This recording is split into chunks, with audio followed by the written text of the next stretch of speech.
Buenos días, buenas tardes y en especial, muy buenas noches. Mi nombre es Aurora y hoy te voy a platicar dos leyendas mexicanas de terror de la época de la colonia. Escucha con atención y recuerda, no mires detrás de ti. La primera leyenda se llama Una noche en el cementerio.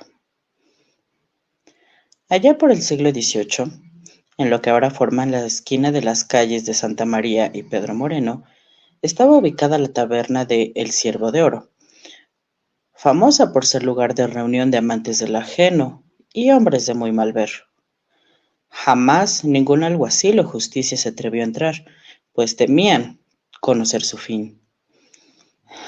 Entre aquel círculo de pillos destacaba un tal Pedro Santibáñez, de quien nadie conocía su procedencia, pero se sabía que siempre llevaba la cartera llena de oro.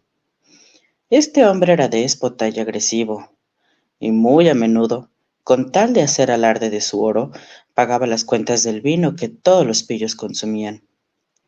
Obviamente los hombres bebían, regocijando a costa de aquel tipo. Una noche, mientras Pedro Santibáñez estaba en la taberna completamente perdido, invitó a 5 hombres en específico para que fueran a su casa a seguir con la fiesta. Aquellos ebrios y audaces sujetos atravesaron el cementerio que se localizaba en lo que hoy se conoce como el Panteón de San Fernando. Caminaban dando traspiés sobre las tumbas y túmulos aún frescos, y así, irrespetuosamente se internaron en el camposanto, hasta llegar a la casa de aquel Pedro Santibáñez, quien sacó naipes y trató de que sus amigos ocasionales pasaran una alegre velada. No bien había pasado un rato, cuando se escucharon algunos ruidos extraños que se colaron por la ventana que miraba al cementerio. Atemorizado, uno de los hombres pidió a Pedro que la cerrara, pero Pedro se rió, irónicamente, claro, mostrando un cierto brillo maléfico en la mirada, y respondió que no lo haría, ya que esa ventana siempre permanecía abierta porque él disfrutaba cuando observaba a los muertos y le gustaba escuchar sus llamados a este mundo. Los pillos, después de escuchar sus morbosas palabras, señalaron de espanto, prefirieron dejarlo solo y salieron apresuradamente de su casa. Aquella noche, después de que los acompañantes de Pedro se marcharon, durmió como un lirón. Al día siguiente se le vio espiando un sepelio a través de la ventana. Normalmente desde ahí siempre observaba los funerales y de antemano sabía quiénes serían sepultados, conocía su jerarquía y, sobre todo, las joyas con las que serían enterrados. Y precisamente ese día, don Gavino Ordóñez, hombre de gran fortuna, sería enterrado, portando sus valiosas joyas. Sí, en efecto, Pedro Santibáñez era un profanador de tumbas, sin ningún respeto ni temor. Cuando el sepelio terminó, Pedro esperó a que anocheciera para así poder saquear el ataúd y apoderarse de las joyas del hombre, y hasta de las ricas vestiduras con las que había sido sepultado. Pedro Santibáñez jamás sintió remordimiento alguno por las profanaciones que hizo. Como es sabido, en el siglo XVIII el Santo Oficio persiguió brujas, hechiceros y a toda persona de quien se sospechara tuviera algún pacto con el maligno. Y entonces sucedió que en la casa contigua donde vivía Pedro Santibáñez habitaba una mujer cuya reputación la marcaba como bruja. Su fama llegó hasta los oidores y ejecutores del Santo Oficio, quienes un día llegaron a la sombría casa para apresar a la sospechosa mujer. Dentro de la casa se encontraba la bruja y su hija. Ambas se sobresaltaron al escuchar aquellos gritos y golpes en la puerta, a lo que la madre dijo: «Son esos malditos que vienen por mí. Sé bien que van a llevarme». La hija, con lágrimas en los ojos, dijo que jamás permitiría que se llevaran a su madre, ya que de hacerlo no volvería a verla. Pero la bruja le dijo que pusiera atención a sus palabras, ya que de eso dependería que después pudiera revivir. Y entonces le dijo: «Te hago entrega de este amuleto de hechicería. Cuando me entierren lo colocarás sobre mi pecho, y por ningún motivo permitas que me metan en un ataúd. Solo habrás de amortajar mi cuerpo. Con este amuleto recobraré mi poder y forma humana. Entonces los integrantes del Santo Tribunal entraron a la casa y se la llevaron. La bruja fue juzgada y declarada culpable de hechicería y culto al maligno. Su condena, la horca. Estando ya en la plaza principal, la subieron al cadalso para cumplir su sentencia, mientras toda la gente le gritaba: ¡Bruja! ¡Bruja! ¡Mujer de Satanás! Concluida la ceremonia, Fray Gómez Suástegui entregó a la hija de la bruja el cuerpo de su madre y le preguntó si tenía un ataúd. Ella contestó que la última voluntad de su madre había sido que la enterraran solamente envuelta con una mortaja. Entonces la bruja fue llevada al cementerio. Esa misma tarde, por disposición del Santo Oficio y gracias a la intervención del fraile, el cuerpo amortajado de la bruja fue enterrado en el camposanto, lo más lejos posible de las demás tumbas. Mientras tanto, Pedro Santibáñez observaba desde la ventana de su casa a la desconsolada hija hincada ante la tumba de su madre, y al único enterrador que se conmiseró de ella, y entonces confirmó que se trataba del sepelio de la bruja de aquella mañana.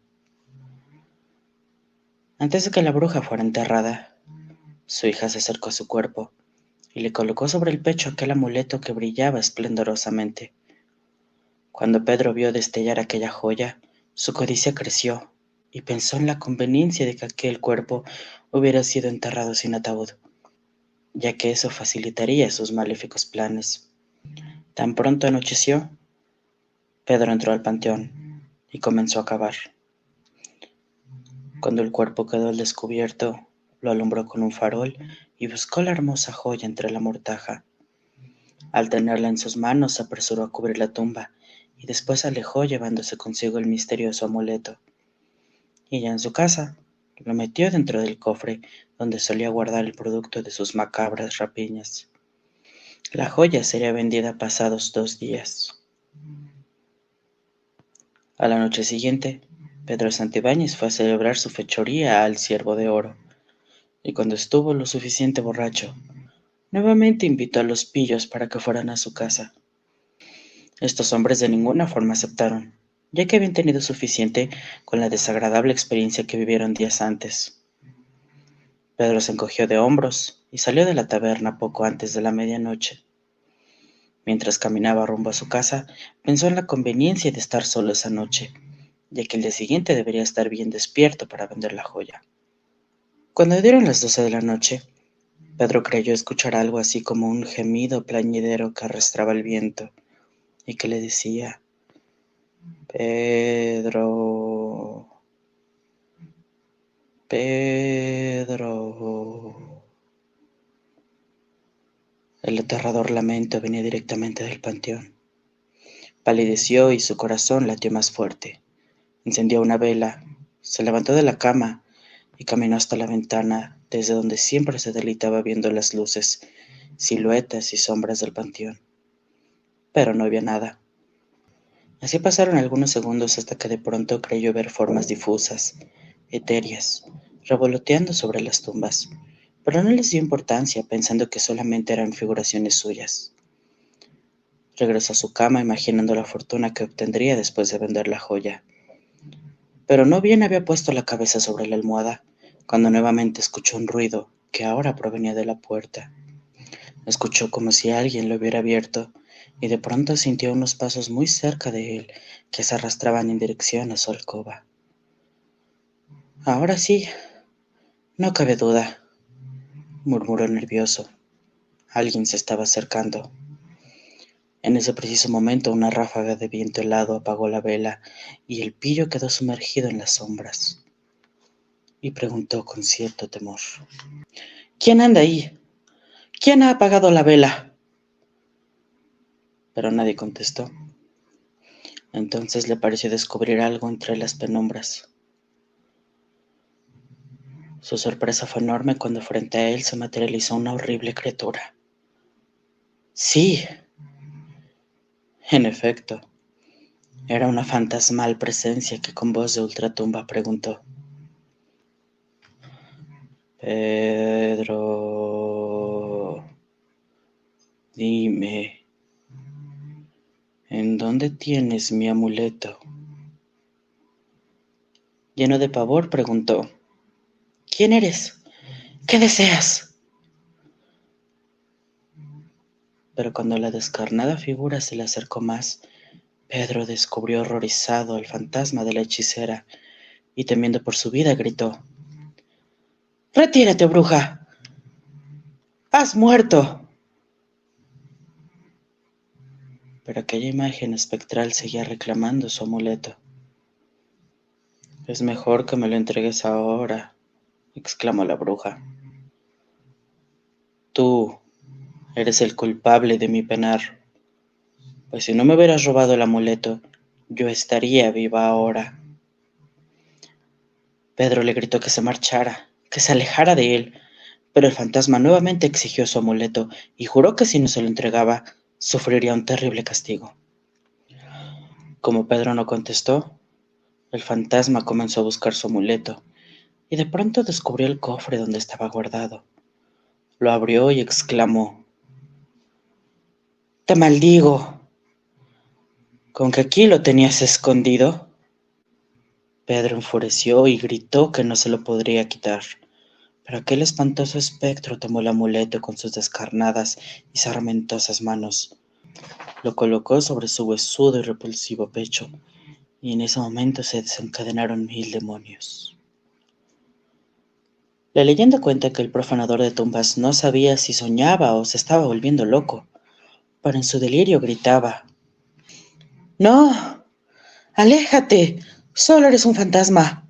¡Márchate! Tú no eres real. No puedes serlo. Yo vi cómo te enterraron. Entonces intentó arrebatarle el amuleto a la bruja, al tiempo que desesperado gritaba que ella no necesitaba de esa joya en el otro mundo. Los ojos de la bruja brillaron con destellos de espanto. Sus descarnadas mandíbulas se abrían con una amenazante hueca horrible para defender su preciado amuleto, y en cuanto lo tuvo seguro, extendió las manos hacia el profanador, y con sus largas y afiladas uñas llenas de tierra de tumba, lo arañó, produciéndole dolorosas y profundas heridas en el rostro. Después lo tomó por el cuello, mientras Pedro inútilmente luchaba contra aquella poderosa fuerza sobrenatural. En vano fueron sus intentos por salvarse, ya que irremediablemente ahí quedó su cuerpo. Entonces el espectro lo arrastró y lo llevó hasta la entrada del panteón. A la mañana siguiente, un caballero encontró el cuerpo de Pedro totalmente desfigurado y corrió en busca de la autoridad para solicitar ayuda. Momentos después, al lugar de los hechos llegaron los representantes de la justicia y Fray Gómez de nuevo, que preguntó a los soldados si sabían quién era ese hombre y qué oficio tuvo en vida. Uno de los soldados respondió que su nombre era Pedro Santibáñez y que vivía en una casa cerca del cementerio, y agregó que algunas personas sospechaban que se dedicaba a profanar tumbas. Fray Gómez también tuvo sus sospechas al recordar que apenas hacía 2 días la hechicera había sido sepultada, precisamente en una fosa cerca de la casa del difunto. El suspicaz soldado respondió que quizás existía una relación entre la bruja y el finado. Entonces los soldados y Fray Gómez llegaron a la tumba de la bruja y vieron que la tierra de la sepultura había sido removida. Entonces confirmaron sus sospechas acerca de que Pedro Santibáñez sí fue en vida un profanador de tumbas. Pero aún así se preguntaron qué fue lo que Pedro hubiera podido robarle a aquella humilde mujer enterrada tan solo con una mortaja. Fray Gómez respondió que no lo sabía, pero seguramente el asunto tenía una conexión demoníaca. La autoridad inhumó el cuerpo de la hechicera y lo quemaron ahí mismo. Sus cenizas se esparcieron al viento. El cuerpo de Pedro Santibáñez, el profanador de tumbas, fue sepultado previo exorcismo de los religiosos. Pero en las versiones escritas de esta leyenda, se asienta que durante muchos años, y pese a la intervención de la Iglesia, desde aquella noche vagaron 2 seres por demás pavorosos, que iban y venían de la casa del profanador de tumbas al panteón, sembrando terror entre la gente que mencionó que aquellos espectros eran el de la hechicera y el de un hombre.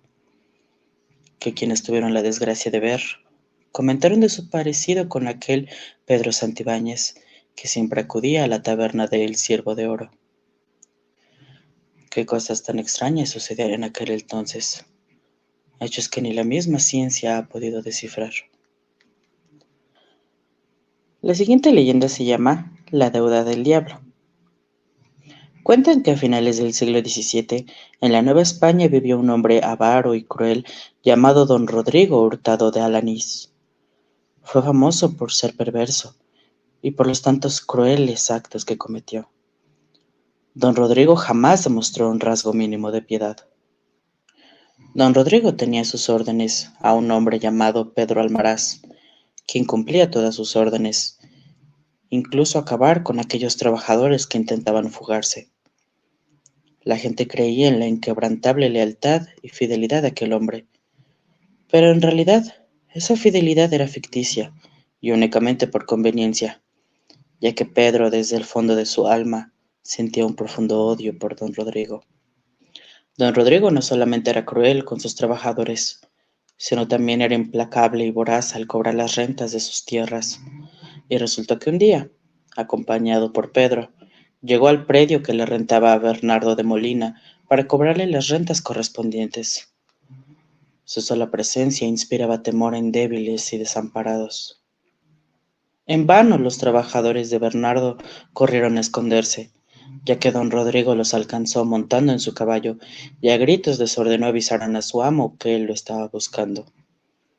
Bernardo, quien era un hombre débil de carácter, salió de la casa y se encontró con don Rodrigo, quien déspotamente le reclamó el dinero que le debía por concepto de la renta, y preocupado, el pobre Bernardo le pidió lo esperara al día siguiente, ya que Rafael del Toro, su vecino, le prestaría el dinero para pagarle. Don Rodrigo le advirtió que solo le daba un día más de plazo, de lo contrario, lo echaría de sus tierras. Al día siguiente, en cuanto Bernardo consiguió el dinero, de inmediato le pagó al viejo avaro, pero cuando le pidió el recibo que avalaba dicho pago, don Rodrigo le dijo que regresara al día siguiente, y entonces le entregaría el documento. El incauto Bernardo creyó en sus palabras y salió de la casa sin imaginar que aquel cruel avaro jamás le entregaría el recibo.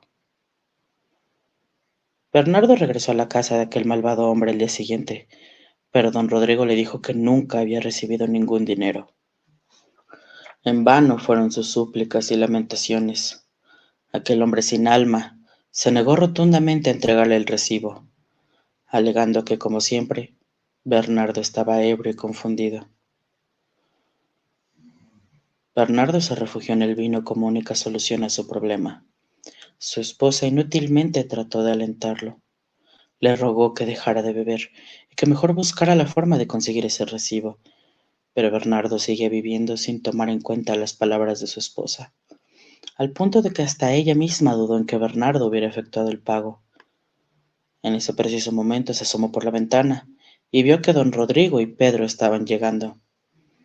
En efecto, el viejo avaro fue a darle un ultimátum. Bernardo de Molina, te aguardaré solamente esta noche. Si no pagas el alquiler de mis tierras, te echaré de ellas, gritó enfurecido. Bernardo, aún con la botella de vino en la mano, se asomó por la ventana gritando desesperado. Bien sabe usted, don Rodrigo, que ya le he pagado. Entrégueme mi recibo. Tengo testigos de que le he dado el oro. Don Rodrigo, haciendo caso omiso de sus palabras, contestó. Te repito que estás ebrio y no me has pagado nada. ¿Quién podría ser tu testigo si solo eres un asqueroso borracho? Tengo por testigo a su criado Pedro Almaraz. Él vio cuando le pagué. Pero don Rodrigo no le hizo caso y repitió nuevamente que esa noche quería recibir su dinero. Entonces, en su desesperación, Bernardo pronunció una horrible blasfemia. Maldito seas, avaro. Ojalá te lleven hasta el fondo del infierno, que las brujas te saquen los ojos y que Satanás te devore. Su esposa intentó calmarlo, pero Bernardo siguió gritando. Que me oigan todos. Maldigo a este perverso avaro, a quien el diablo habrá de llevarse. Cuando estuvo más tranquilo, tomó una siesta para luego ir a la casa de don Rodrigo a exigir su recibo. Así sucedió esa noche. Bernardo de Molina se dirigió a la casa del avaro a exigir su recibo. Cruzó el monte y llegó a las cercanías, pero no se atrevió a entrar, ya que los efectos del alcohol, que por la mañana le habían dado la valentía suficiente para enfrentar a aquel hombre, se disiparon, y entonces regresó a su casa sin haber logrado nada. Al día siguiente Pedro encontró a don Rodrigo tirado en el piso en la estancia de su casa. Justamente alrededor de su cuello, una cuerda de una botella de vino. Entonces llamó a la justicia para dar conocimiento de los hechos. Cuando el alguacil le preguntó si tenía idea de quién podría haber cometido este acto, Pedro respondió que posiblemente había sido Bernardo de Molina, ya que el día anterior había amenazado a don Rodrigo en un completo estado de ebriedad. Ciertamente, todos sabían que Bernardo casi siempre estaba borracho, así que la autoridad ordenó de inmediato detenerle. Pero antes de que los alguaciles pudieran tomarlo, don Rafael del Toro, vecino de Bernardo, que ya se había enterado del destino de don Rodrigo y de la orden dictada en contra de Bernardo, se adelantó a los alguaciles para prevenirlo. Don Rafael le informó acerca del fin de don Rodrigo, y Bernardo se alegró. Pero en cuanto don Rafael le dijo que la autoridad lo señalaba a él como el culpable, su semblante cambió y explicó a su vecino que él jamás se hubiera atrevido a realizar acto semejante. Rafael le dijo que había testigos que lo vieron rondando la casa del avaro la noche anterior. Es verdad, respondió Bernardo, mas no me atreví a entrar. En tal caso, respondió don Rafael, es mejor que huyas. Escapa antes de que lleguen por ti. Escóndete hasta que encuentren al verdadero culpable. Sin pérdida de tiempo, Bernardo preparó su caballo, tomó algunas provisiones y, sobre todo, cargó con muchas botellas de vino. Se despidió de su esposa y se dirigió al monte. Durante varios días, Bernardo de Molina se mantuvo escondido dentro de una cueva en el monte, y ahí se dedicó a la bebida como único camino para disipar su temor y la duda que lo atormentaba. Todo el tiempo se preguntaba quién podría haber terminado con el viejo avaro, pero a medida que pasaron los días y las noches, este pensamiento lo sumió en una gran desesperación. Entonces, una noche estando totalmente ebrio y no pudiendo soportar más este martirio, nuevamente comenzó a maldecir. Si acaso tú te lo llevaste, Satanás, ven a decirme quién acabó con don Rodrigo. Sé que habitas en los montes y en los sitios solitarios. Ven y dime quién acabó con el avaro. ¿Acaso no me escuchas? Ja, ya comprendo. ¿Quieres que te haga un juramento? ¿No es eso? Pues bien, te doy mi alma si entregas a la justicia quién acabó con don Rodrigo. Ven aquí, ven, preséntate. Refiere la leyenda que como si aquellos gritos desesperados del borracho hubieran sido el conjuro para que acudiera Satanás, el monte pareció estremecerse. Se escucharon horribles truenos, y como si 1000 espíritus atormentados emitieran su escalofriante alarido. De repente un rayo cayó sobre la hoguera, y se alzó una fulgurante y pestífera llamarada. Entonces, según constan los documentos del Santo Oficio, apareció el maligno, quien con cavernosa voz le preguntó: ¿Me has llamado? El vino infundió ánimos a Bernardo y se atrevió a hablar con aquella entidad. Sí, yo te invoqué. Ayúdame. Señálame quién acabó con don Rodrigo y consígueme el recibo de pago por las tierras para que no me echen de ellas sus herederos. A lo que aquel ser contestó: tendrás ambas cosas, mas debes hacer cuanto yo te diga. Dime lo que sea, que yo habré de hacerlo. Bien, escucha con atención. Debes acabar con un hombre bueno, tomar su mano izquierda y elaborar 5 velas con la grasa humana que colocarás en cada dedo de la mano. Entonces, la mano te indicará el culpable por cuyo asunto eres culpado. Haré todo lo que tú quieras, respondió Bernardo. Pero, ¿y el recibo? ¿Cómo he de obtener el recibo? El maligno repuso. Una vez señalado al culpable, yo haré que el documento que tanto deseas te sea entregado. ¿Y cómo habré de pagarte? ¿Cuál es el precio por tus servicios? Oh, pierde cuidado. Por eso no te apures. Yo no tengo ninguna prisa en cobrarte. Y entonces desapareció entre humo y un penetrante olor a azufre. Al día siguiente, Bernardo encontró al hombre bueno, y como una fiera, se acercó a un humilde y confiado leñador. Terminó con él, y con un solo golpe de un hacha, tomó su mano izquierda. Posteriormente fabricó las 5 velas. Aquel Bernardo tímido y apocado se había convertido en un ser audaz y decidido. El maligno y el vino le habían hecho un poseso. Concluido el extraño rito y el conjuro que había sido dictado, Bernardo encendió las velas que colocó entre los dedos de la mano y dijo: Ahora sí, en nombre del maligno, muéstrame quién acabó con don Rodrigo. La mano se levantó del suelo, señalando hacia una dirección. Bernardo gritó como loco: Espera, ensillaré mi caballo y te seguiré. Cabalgó por el camino que la mano le iba indicando en la oscuridad. Era una tenebrosa noche, y así hasta llegar a la propia casa del avaro.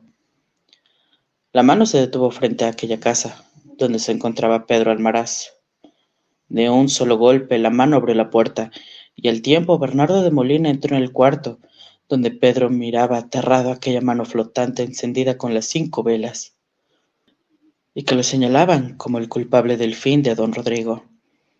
Entonces Pedro asustado exclamó: ¿Qué significa esto? ¿Qué es esta mano? Por Dios, Bernardo, ¿qué acto de brujería es este? Presa de súbito terror, cuando la mano se le acercó, como obedeciendo un mandato, empezó a gritar: ¡No! ¡Retírate!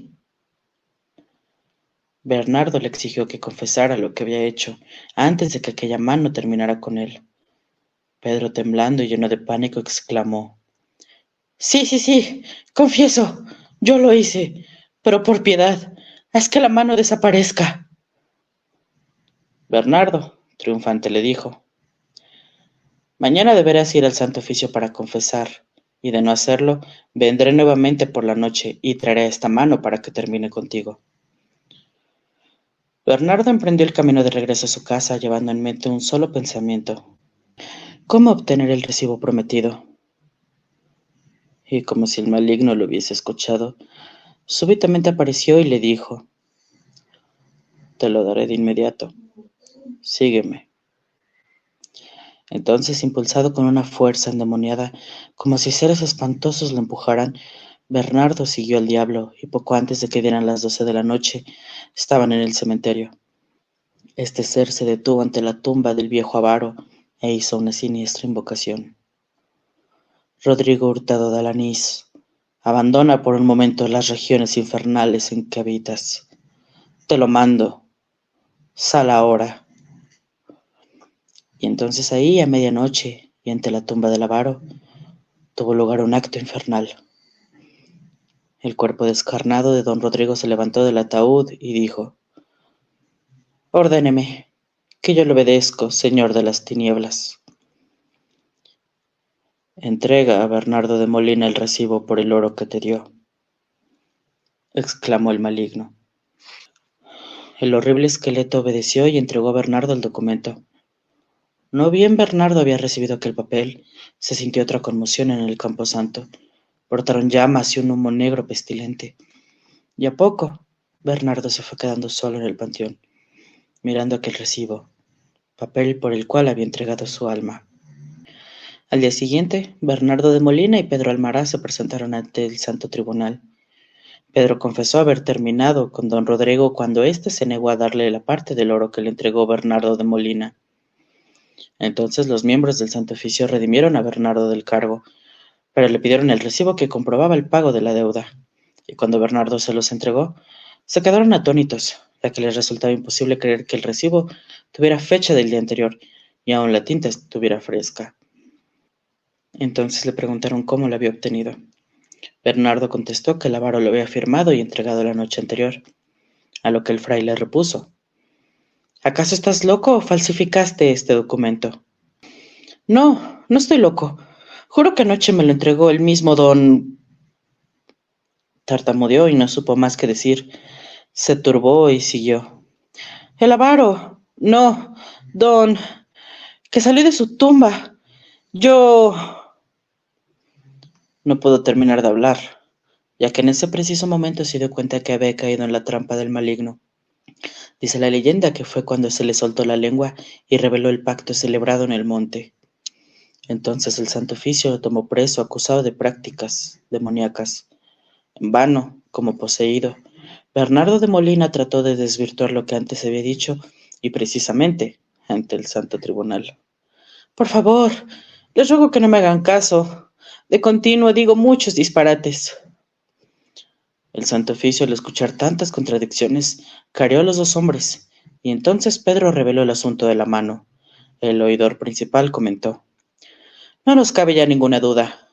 Este individuo se valió del maligno. Asiéntense como hechos las declaraciones de los dos hombres aquí presentes. Posteriormente, Bernardo de Molina fue sometido a severos tormentos hasta que dijo la verdad. 3 días más tarde, el Santo Tribunal dictó su fallo. Ambos, Bernardo de Molina y Pedro Alvaraz, encontrarán su fin públicamente. Sus cuerpos, quemados, y sus cenizas se esparcirán en el aire.